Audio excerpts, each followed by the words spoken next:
Hello everyone, and welcome to the November Model Aquatic Health Code Network webinar titled Response to a Spa-Related Outbreak of Legionnaires Disease with our featured speaker, Tori Burkett of the Colorado Department of Public Health and Environment. My name is Grace McLean, and I'm a program analyst with NACCHO. We have a full agenda for the webinar today, so I won't take too long to go over logistics, other than to please use your computer speakers to listen to the webinar, and please use the chat box to submit any questions throughout the duration of the presentation. So first off, we have a few updates.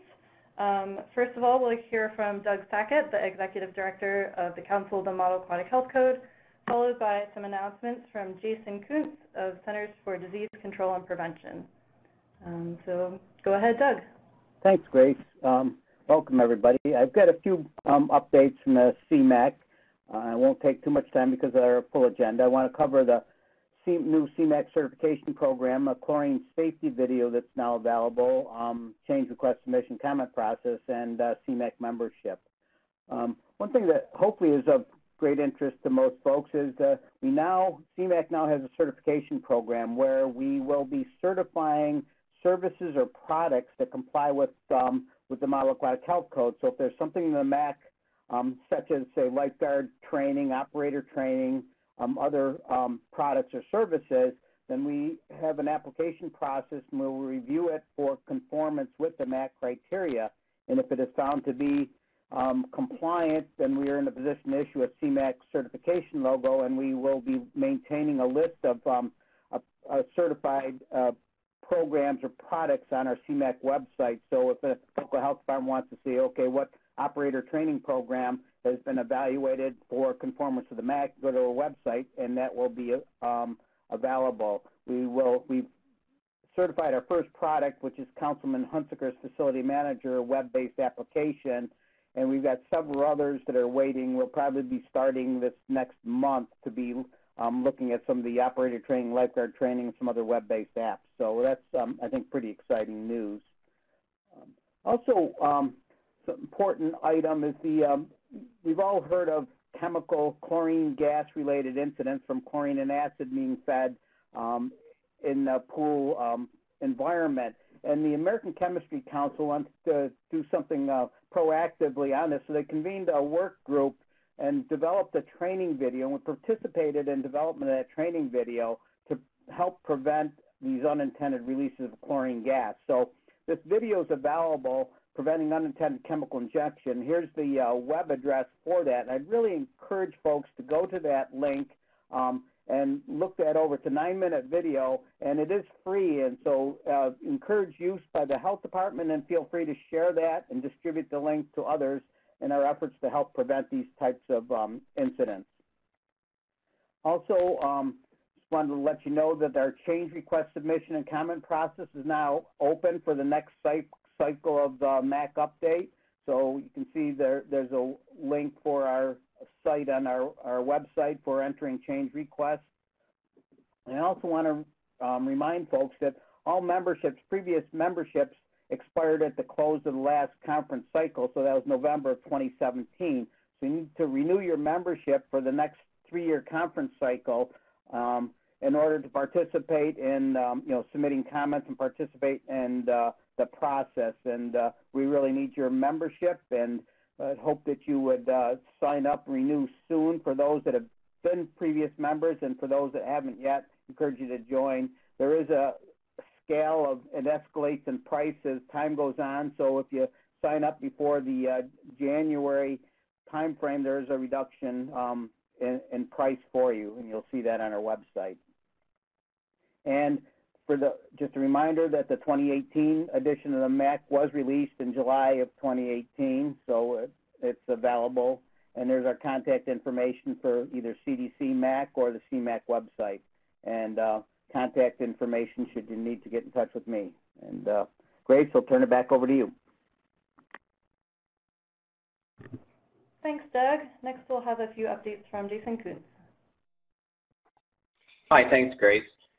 Jason Kuntz here from CDC's Model Aquatic Health Code team, and I'm going to be brief here in the respect of time. The main announcement today is our first mini-MAC is now available on CDC's website, and it's on reducing the spread of cryptosporidium, and you can see a picture of the actual Mini-MAC on your screen that looks familiar and formatting to the Model Aquatic Health Code.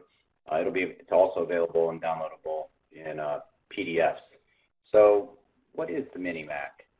The Mini-MAC has been developed to help make the MAC more concise and easier to use and to tackle a particular public health concern at an aquatic venue. The Mini-MAC links directly to content in the code language and annex documents and allows an operator, inspector, or regulator to quickly locate information to address aspects specific to a certain area of safe pool operation and management. The relevant sections of the MAC are presented to not only help solve a problem, but to also prevent future injury and illness.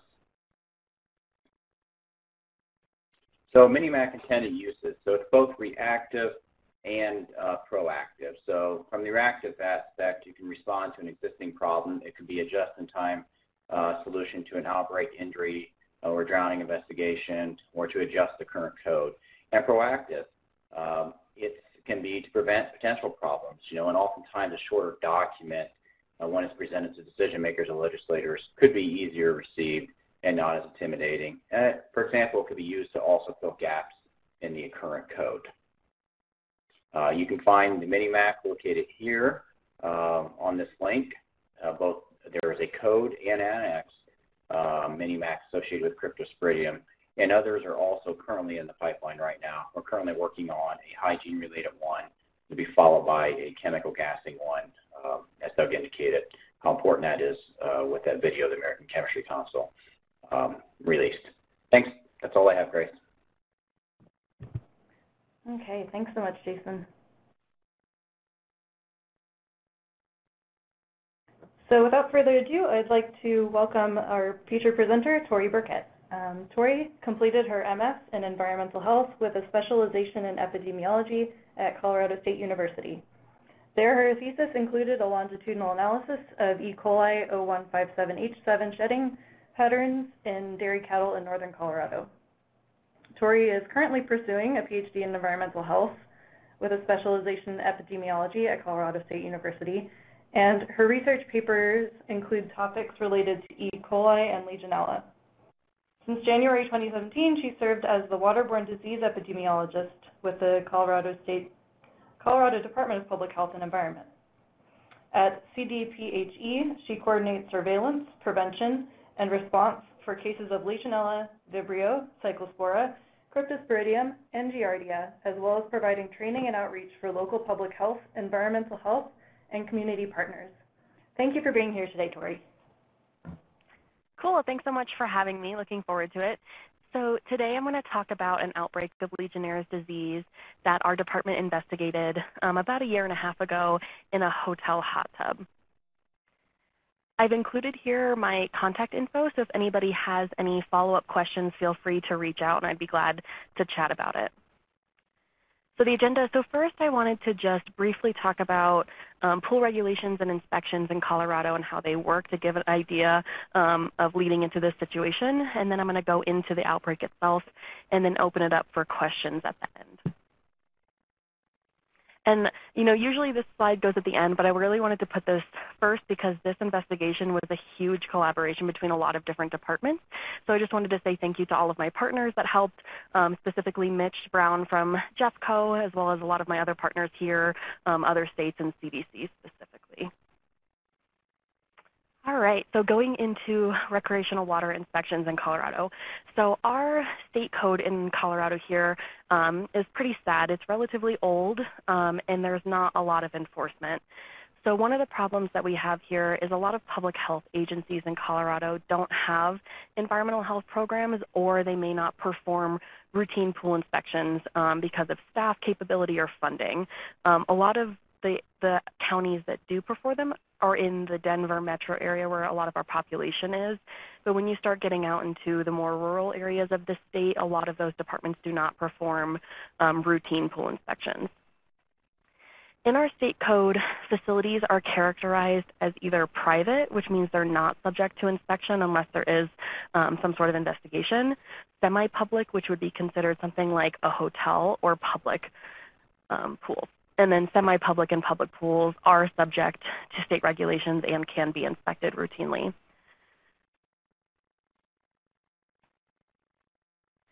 On this slide, you'll see an example of an inspection report. So this outbreak occurred in Jefferson County, Colorado, so I specifically put on here an example of the Jefferson County inspection report at the time. It may be a little bit hard to see, but in our state code, there aren't a lot of things that are considered critical violations that result in an immediate closure. So the only things are if there's an elevated bacterial or coliform level, which that is not typically a test that is done. There are some counties that do it, but not a lot of them. The main ones that we see are out-of-range chlorine or pH. So our minimum acceptable level of chlorine is 0.25 parts per million, which is obviously a very low amount. And the acceptable pH range is between 7.2 and 8.0. So if you have a facility that has an out-of-range chlorine level, or an out-of-range pH level, then they can be closed immediately. The other big one that we see every once in a while is a turbidity issue related to main drain visibility. So if you go to a facility and you're not able to see the main drain, that's also a criteria that could invoke an immediate closure. Everything else are not considered critical violations and wouldn't be an immediate closure. So something like if the flow rate's off or other things in here, like if there's debris on the surface or something like that. All right, so that's just kind of a setup for our regulations here and how they work and why we end up seeing some situations like the outbreak that I'm going to mention. So a little bit before I started in the department, so I started here the January of 2017, so about a month or two before that, we were notified at the end of November that there was a second case of Legionnaires disease in a person who had reported staying at and using the hot tub at a hotel in Jefferson County, Colorado. The first case we were notified about earlier in May in 2016, and that was a Minnesota resident. The second case was a Colorado resident. So in between November 29th and December 1st, there were conversations with the facility telling them, hey, we've had these cases, just an FYI. At the time, our department didn't have a routine investigation protocol for Legionnaires' disease. We were just kind of at the beginning stages of building our response to those types of investigations. So we did make the decision to go out and investigate on December 1st and take a look at the facility and close that facility during the course of the investigation. So there was environmental sampling that was done. The unfortunate thing was before the team from the state and local health departments got to the facility did hyperchlorinate both their pool and their hot tub. The chlorine level was above 10 parts per million, I believe, when the sampling occurred at that time. Our routine protocol also did include doing preliminary PCR testing, which is now something we do, which I'll talk about. So only culture testing was done at that time. So there were a couple of samples that were taken from both the pool and hot tub area as well as the potable water. They wanted to make sure that this couldn't have been something that may have been in the showers or something like that. So culture testing was done. Everything came back negative. The facility was reopened, and there wasn't any mitigation that was done at that time. Here are some pictures from that first round. So you see the water actually looked pretty clean. Like I mentioned, it was hyperchlorinated, so it probably was really clean at that time. The picture in the middle, there's a shower in the pool area, so that's what that sample is being taken. From bottom right is a swab of one of the hot tub jets. The hot tub was off at the time, which is why that she does not have a mask on. One interesting thing from this investigation is that picture in the bottom left. The researchers actually found some mushrooms in one of the filter baskets in the pool area. They're not entirely sure why. They seemed like food-grade mushrooms, so they're not sure if maybe somebody was eating in there and they just fell in the pool. Who knows? But it was just kind of an interesting finding at that time. All right, so I started in the department in January of 2017, and as part of, getting used to my job, I had looked at some old investigations and had read about this investigation. So on April 3rd, in the morning, I got a phone call from the New Mexico Department of Health saying, hey, we just wanted to let you know we do have a case of Legionnaires' disease that reported staying at a hotel in Jefferson County. We wanted to send you the notification. And as soon as they said the name of the hotel, I sat there and said, that sounds pretty familiar. So I called the Jefferson County Health Department to say, hey, you know, we have another case associated with this facility. And they told me kind of by chance that morning, they had done a routine inspection at that facility, and both the pool and hot tub had been closed due to multiple critical violations of the state code, specifically very low or no levels of chlorine in there, pH issues, kind of a whole range of issues. So we got all our gear together and went out the next day to perform another investigation at that facility. So we did do environmental sampling. This time around, we had updated our protocol to do a preliminary PCR screening in addition to culture. So we took 14 samples from the pool and hot tub area. We also took 19 samples from the potable water system, so water heaters, showers, sinks, jacuzzis in the guest rooms. So what we found was that all 19 samples from the potable water system were negative through both PCR and culture for Legionnaires, or for Legionella. We then found that all 14 samples from the pool and hot tub area were positive through PCR for Legionella pneumophila. Our lab then cultured those samples and found that 5 of those samples, all of which came from the hot tub, were culture positive for Legionella pneumophila. We then sent several of these isolates to CDC to do serogroup testing, and I think we sent 8 isolates to CDC, and we got back a mixture of serogroup 1 and serogroup 6 within those samples. Here are some pictures from the second investigation that was done in April. So you can see the water was a little bit murky on that day. There wasn't a lot of great visibility. There was a lot of debris on the surface of the water, little to no chlorine in either of those water systems. Their chemical room was kind of a mess. They kind of just had opened containers of chemicals in there. They were hand feeding chlorine into their system, so they didn't have an automatic chemical feeding, so they were kind of just dumping chlorine in there as needed. The air filters in there also looked pretty rough as well. So in talking to Jefferson County, who is the county that does the routine inspections for this facility, we found that this facility had a lot of problems during their inspections. So looking back from February 2016 to April 2017, they had failed every single inspection that they had had. Due to critical violations and non-critical violations to our state code. So they had a lot of issues with their disinfectant levels. So sometimes when Jefferson County would go to inspect them, they would have really high disinfectant levels, upwards of 10 parts per million. And then other times they would go and they would have no detectable disinfectant in there. They also never routinely had a certified pool operator on staff. They weren't keeping maintenance records, so our state regulation does require keeping records about chlorine testing, pH testing that's done. For pools, it's required to be done 3 times a day. For hot tubs, every 2 hours, and they weren't doing that. Having issues with flow meters not functioning, just kind of a whole range of issues with this facility. And we did perform a pretty extensive epidemiologic investigation in response to this third case.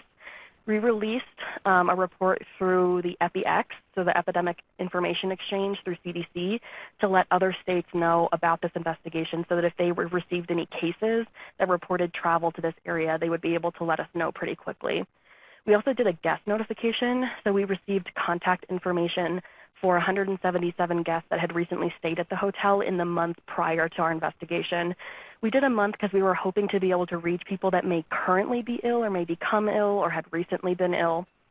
We were able to contact 152 of those guests, either on the phone or through a letter.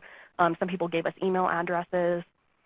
We didn't find any additional confirmed cases, but we did find an additional 3 suspect cases in people who reported developing pneumonia and being diagnosed by a physician with pneumonia within 14 days of being exposed to the pool or hot tub. And then this is just a brief summarization of the 3 confirmed cases that we had. So that first case we were notified about in May of 2016. All 3 of these cases were diagnosed through the urinary antigen test, so we knew that they were positive for Legionella pneumophila serogroup 1. Unfortunately, we weren't able to collect any clinical specimens from any of these cases to compare to our environmental isolates.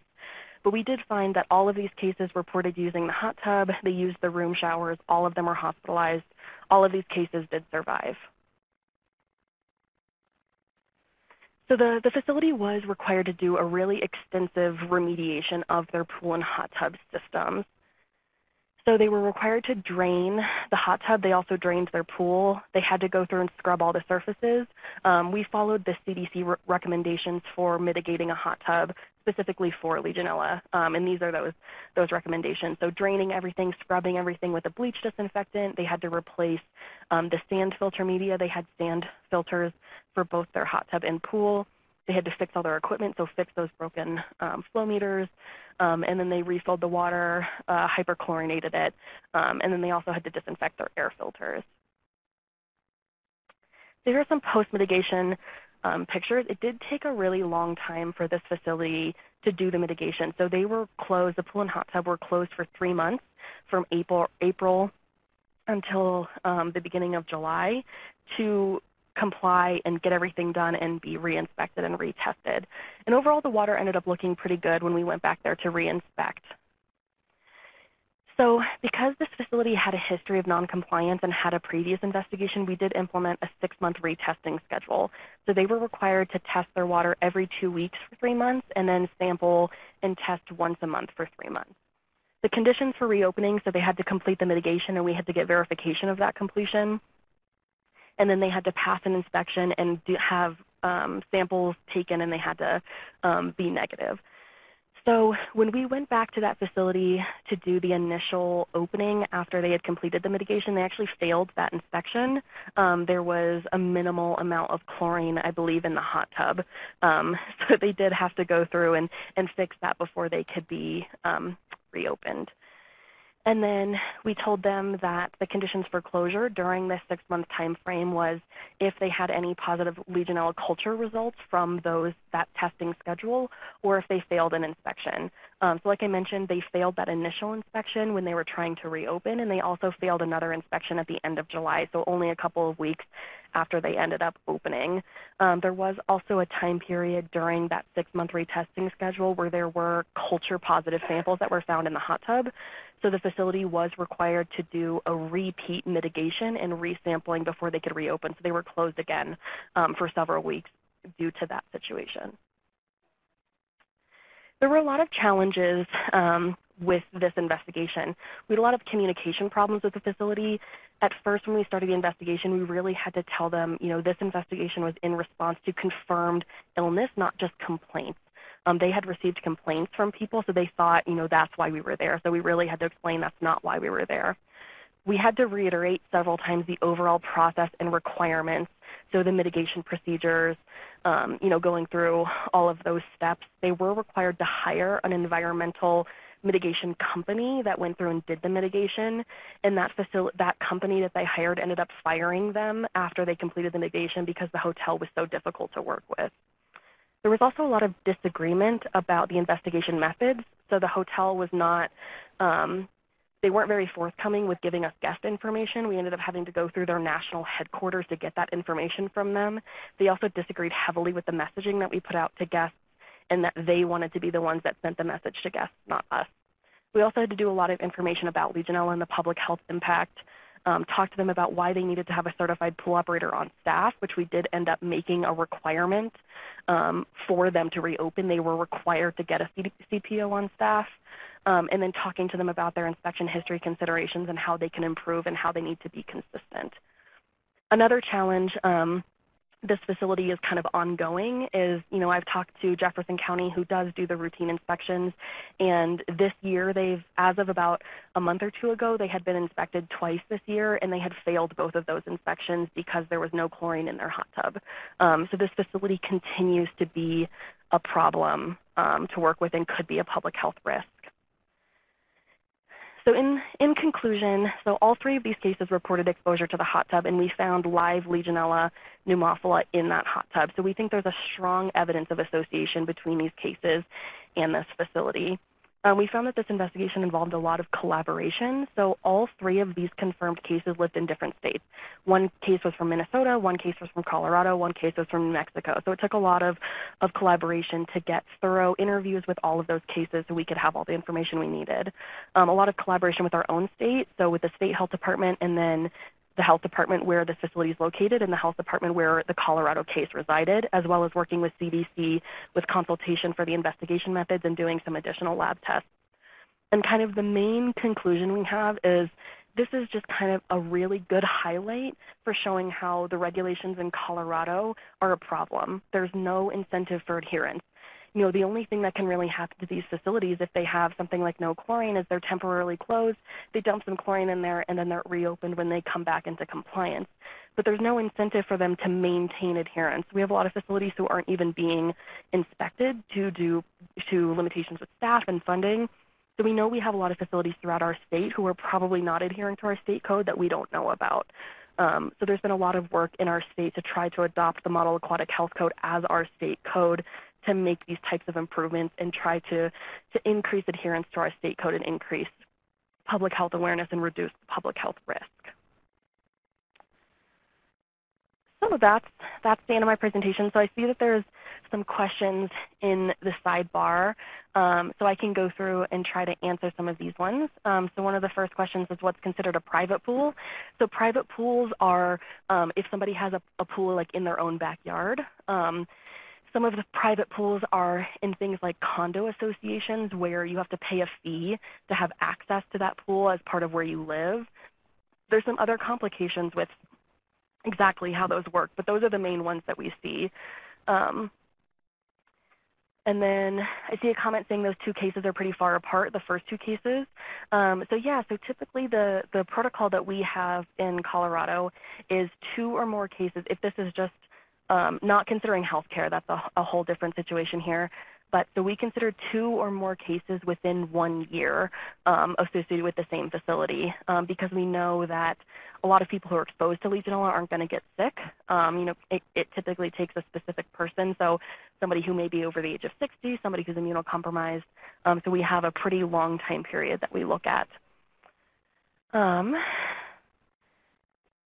see. Thanks, Tori. We can field some of those questions for you if you like. Okay. Sure. So some of the other questions, for example, what caused the facility to fail the inspection? You mentioned that they failed their inspection. Yeah, so the inspection that they failed, so when they did the mitigation and then they told us, hey, we completed everything, we got everything from that company saying they did, when we went back to inspect, they failed because there was no chlorine in the hot tub. And the interesting thing about it was, so the company they hired actually installed automatic chemical feeders for them for both the pool and hot tub. But when we got there to the facility, we found out, obviously with automatic chemical feeders, you have to feed chemicals into that system for it to work. And they weren't making sure that chemicals were being fed into the system. So they had the system set up for them, but they weren't maintaining it. On a related note, is there an enforcement mechanism? Are there any fines for poor operation or code violations? Unfortunately, there are not, and that's one of the problems with why we see this as such a problem is because there aren't any fines. It's not like when, a lot of like restaurant inspections or anything like that. The only thing that can happen is if they have one of those critical violations, they can be immediately closed, and then once they come back into compliance, they can be reopened, but that's it. Great. We had a question from someone asking, is PCR what we should be requesting for all future sampling? So that's a really good question. So I guess kind of the reason that we use PCR is we know that culture can take a really long time.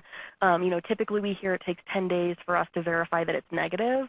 And sometimes even if we get positive, sometimes they have to be replated to make sure that our lab's looking at the right thing. So we started doing PCR testing kind of as a screening, especially when a lot of the facilities we investigate, we're looking at a lot of different types of systems. So for example, this hotel, we're going in, and although we're more suspicious about the hot tub, we're also testing their potable water system because it could be considered a risk. So PCR is a really good way for us to kind of get faster results about where it might be the highest risk. So in this investigation, we did take samples from like showers and sinks and the water heaters, and we found that all of those samples were PCR negative. And even though they were PCR negative, we still do a reflex culture on them to make sure. But it gave us an idea saying, hey, all of the potable water is PCR negative, but all of the recreational water is PCR positive. That's kind of where our risk likely is. So it gave us a faster understanding of where the highest risk likely is. So I know there are some facilities or some jurisdictions that don't do PCR testing, some that do. We never base any of our final decisions off of PCR testing results. So that is one caveat. We always wait for culture results before we make a lot of decisions. In this case, this facility was closed indefinitely during the course of this investigation, so the timing there wasn't necessary because they were closed and that public health risk was reduced at that time. But with other investigations, it just gives us a better idea in a faster sense. All right. So Tori, did you collect water samples from places other than the pool and spas? And if not, then why? Yeah, so we did. So the guests, the 3 confirmed cases we had their guest room numbers. So we did collect water samples from all 3 of those rooms. So we looked at the showers and the sinks, and then one of the rooms that one of the guests stayed in had a jacuzzi in there in addition. So we also took samples from the jacuzzi. We also tested the water heaters in that hotel as well. So I think we ended up taking around 19 samples total from the potable water system, and all of those samples came back negative through both PCR and culture for Legionella. And Tori, how did you obtain the contact information for those guests? Yeah, that's a good question. So we contacted the facility and talked to the managers about telling them, hey, we want guest contact information from anybody that stayed at the hotel between, I think we did March 3rd to April 3rd because the pool and hot tub were closed on April 3rd. And at first the facility told us they couldn't do that. So we actually contacted, this was a franchise of a national chain, and so we kind of didn't believe that they couldn't give us that information. So we contacted the national chain, the regional contact for our area of the state, and we told them, hey, here's what's going on. We're doing this investigation. We need to contact people who may have been exposed. And the national regional director was able to work with the facility to give us contact information. Unfortunately, the contact information we had was mostly phone numbers. A lot of people did not have email addresses in there, so most of the guest notification was done through cold calling. So, our office turned a little bit into a call center for a bit while calling everybody. So we attempted to call every number that we could. Some numbers didn't work or weren't real numbers, so some people had addresses. So if we weren't able to contact people through the phone, we sent them a letter in the mail asking them to contact us if they had questions, but also gave them information in the letter about what was going on. Nice. The detective work of epidemiology. Yep. We have a question saying that Colorado regulations require automatic or mechanical means for adding chemical disinfection. Was this required in the specific case of this spa? Yeah, so our regulations do require automatic chemical addition, and this facility didn't have that when this investigation started, and they were required to get that as part of the investigation. So they did get an automatic chemical feeder system installed. They just weren't adequately maintaining it, and they weren't making sure that chemicals were being fed into it, which is why they ended up failing that first inspection after mitigation was done because, they had this great system in place. They just weren't actually adding the chemicals to the system. Great, thank you. And I apologize if you've already addressed this in another question, but who samples for Legionella in the state or county? So typically the way that our state works is, so we are a home rule state, so our local health departments have jurisdiction for most investigations. In this particular investigation, it was a really big collaborative effort between both Jefferson County and the state. So when we went out to do the environmental investigation, people from the state, so myself and another colleague from the state were there, as well as two environmental health specialists from Jefferson County. So we were the ones, at least for the second investigation, that were collecting the samples, doing the environmental assessment, and talking to the facility. And that remained in place for the remainder. So whenever we had communications with the facility, the letterhead that we would send it on was addressed from both the state and from Jefferson County. There are a couple of other health departments in our state that work a little differently. Sometimes the state takes control. There may be conflict of interest issues in some counties if they're a really small county. Sometimes the county is the one that takes control and the state isn't involved. It kind of just depends all over the state. Usually it's a collaboration, I would say. In most cases, it's both state and local that go out, take samples, and work with that facility. Great. We have a question about some logistics related to sampling. Was it a 1 liter sample? Yeah, so we took a combination of swabs and 1 liter samples. So we took bulk samples from the pool, the hot tub, and then showers and water heaters and sinks. We weren't able to get bulk samples from the filters when we were there. We weren't able to get them opened. They were tight. We depressurized them, and they were really, really tight, and we tried really hard and just could not get them open when we were there. And then we took swab samples from things like the jets, filter baskets, water lines, pumps, all of that good stuff. So a combination between 1 liter and swabs. Fantastic. We have a few people who are curious about what can be done when facilities continue to fail their inspections and are not in compliance, even after MAC implementation and all these efforts. What can be done to protect public health in those situations? Yeah, so we have a working group in the state that's working on these types of questions, and one thing we've talked about is, wouldn't it be great if our pool inspection program was similar to a restaurant inspection program, where we could have things like fines, where we can publicize inspection records. So with a restaurant, in a lot of our counties, you can go online and look up, restaurant A, what their inspection score was. So doing things like that, bringing the public into it so that they can make conscious decisions about what the risk at that facility may be. So I think a lot of those questions are still in the works, and this is kind of a project that's going to take a long time here, especially working with those facilities to do that. But I think one of the main things is maybe something like a fine, where we have some sort of monetary incentive for them to adhere to our codes, since even in these conversations like this facility, we tell them, here's what the risk is. We have people that are being hospitalized. People can die from this, and some facilities just don't care. So I think that's a great question, and it's something that we're really still working on. Were any of the hotel guests notified about the reason for the pool and hot tub closures? For example, chlorine levels, or just simply told that they were closed? Sure. So when we did our guest notification, we were very clear about why we were calling. We told them we were investigating an outbreak of Legionnaires disease. We gave information about what that is. That we had a lot of people that didn't know what Legionnaires disease was. So we had a script and a letter that we sent people if they were interested in hearing more information kind of in a written format, since sometimes it's difficult to digest this over the phone. So we did education about, hey, there is this outbreak of Legionnaires disease. Here's what Legionnaires disease is and what causes it. We're specifically interested in the hot tub and pool. Here are symptoms to look out for. So yeah, we were very clear about what the disease was, what the investigation status was, which was one of the things the hotel was upset about in the messaging that we did. Even though we did try to be very clear, we tried not to scare people, but it's difficult when it's something they've never heard of, and they hear that they can be hospitalized for it. Are any of the ill parties pursuing litigation against the hotel? Yeah, it's a good question. So as far as I know, no. None of these cases pursued any lawsuits or anything against this facility. We have had other investigations very similar to this one in our state recently, where there are people that are suing the hotel.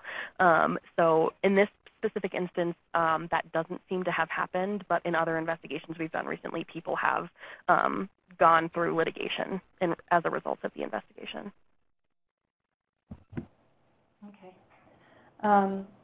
There was a question about if you used the media at all to alert the public to what was going on, or if you considered doing so, considering the non-cooperation on the part of the facility. So we ended up not going to the media because we were able to get an extensive guest list from this facility of everybody that was there. We felt that through this guest list, we were able to contact a large proportion of those guests. So I think there were 177 guests total during that time that we had that were listed under the contact information, and we were able to contact more than like 150, I want to say 155, somewhere around there. There also could have been people that received our letter that just didn't contact us back. So for that reason, we did not go to the media because we didn't know how much more helpful that would be, especially trying to consider working with this facility and keeping our relationship as positive as we could. But it's something we considered for sure. So great question, Ellen. A question about sampling. How many samples and what type were required for each date after they were allowed to reopen? Yeah, so we had the 6-month retesting schedule, so they had to take samples every 2 weeks for 3 months and then once a month for 3 months.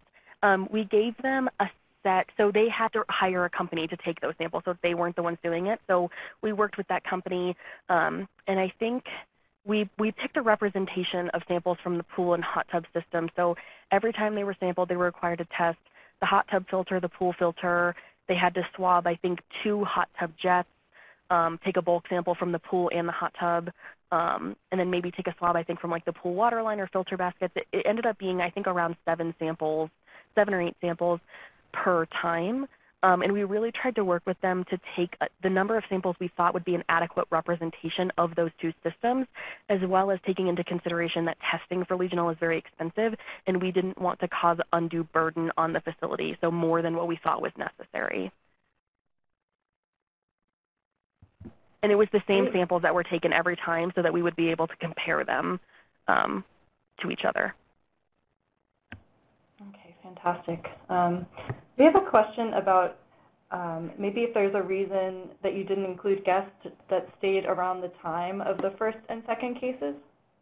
Yeah, so there's a couple of reasons. So one of the reasons was that the main reason we did a notification was because we were doing case finding, and we really wanted to try to potentially find people that were currently ill or that would become ill. We were hoping not hoping that people got sick, but if we did find additional cases, we may be able to collect samples from them. So that was one of the reasons. The other reason was a manpower reason, so staffing. We did have to go through and call everybody and we couldn't just do an email blast because most people didn't have emails, and we just didn't have enough staff capability to go back that far and to call that many people. So the main thing was just people who may become ill or were currently ill that we could potentially get samples from, and then staff capability. Those are the main reasons. Okay, question from Robert. Has the national office of the hotel been alerted to the repeated failures of the facility inspections? So when we had to get the guest information and we had to involve the national office, they were notified about the investigation, what had led to the investigation, given a summary of it. So they were notified at that time that the facility had problems, maintaining their pool and hot tub. The problem here is this is considered a franchise. So although they're part of a national chain, it is individually owned. So there's not a lot of oversight from the national chain. There's enough that we were able to involve them so we could get the information that we needed. But it seemed like the national office wasn't necessarily as interested in the problems in the facility as they were to complying to our request.